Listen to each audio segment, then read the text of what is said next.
Praise the lord. ప్రభు అయిన యేసుక్రీస్తు నామమున మీ అందరికీ శుభములు తెలియపరుస్తా ఉన్నాను.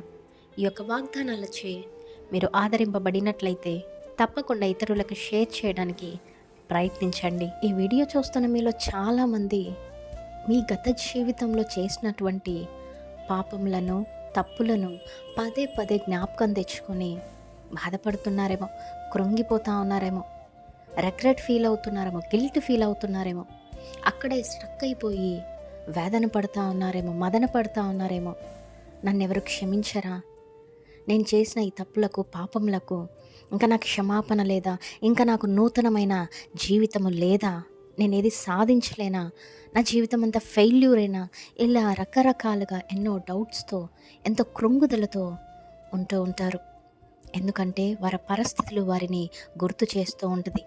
సాతాను కూడా మీ పాస్ట్ని గుర్తు చేస్తూ ఉండి మిమ్మల్ని కృంగదీయటానికి ఎప్పుడు కూడా వాడు మనుష్యుల ద్వారానో, మీ సొంత వారి ద్వారానో ప్రయత్నిస్తూనే ఉంటాడు. అయితే ఎప్పుడైతే దేవుని సన్నిధిలో మీరు పశ్చాత్తాపపడి ఆ పాపమును వదిలిపెడతారో ఆ రోజే, ఆ క్షణమునాడే దేవుడు మిమ్మలను క్షమించి ఉన్నాడు.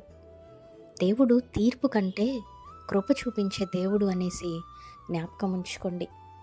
అంతేగాని దేవుడు ఎప్పుడు కూడా మీరు చేసిన దాన్ని పదే పదే గుర్తు చేసుకొని మీతో వ్యాజ్యమాడడు, తీర్పు తీర్చడు. కనుక ఆయన కృప ఎల్లప్పుడూ మీ పైన ఉంది అనేసి తెలుసుకోండి. ఈ యొక్క అపరాధ భావం నుండి దేవుడు తప్పకుండా మిమ్మును విడుదల చేయాలని కోరుకుంటున్నాడు. మీరు ఆయన వైపు తిరిగినప్పుడు ఆయన క్షమించి, పునరుద్ధరించి కొత్త ఆరంభాన్ని మీకు దయచేస్తాడు. నమ్మండి, విశ్వాసం ఉంచండి. దేవుని కృపను పొందుకునే వారిగా ఎల్లప్పుడూ ఆయన సన్నిధిలో ఉండటానికి ప్రయత్నించండి. దేవుడు మీ అందరి జీవితాలలో ఈ వాగ్దానమును నెరవేర్చునుగాక. దేవుని కోపము క్షణకాలము, ఆయన కృప జీవితకాలము. Praise the Lord. Have a great day.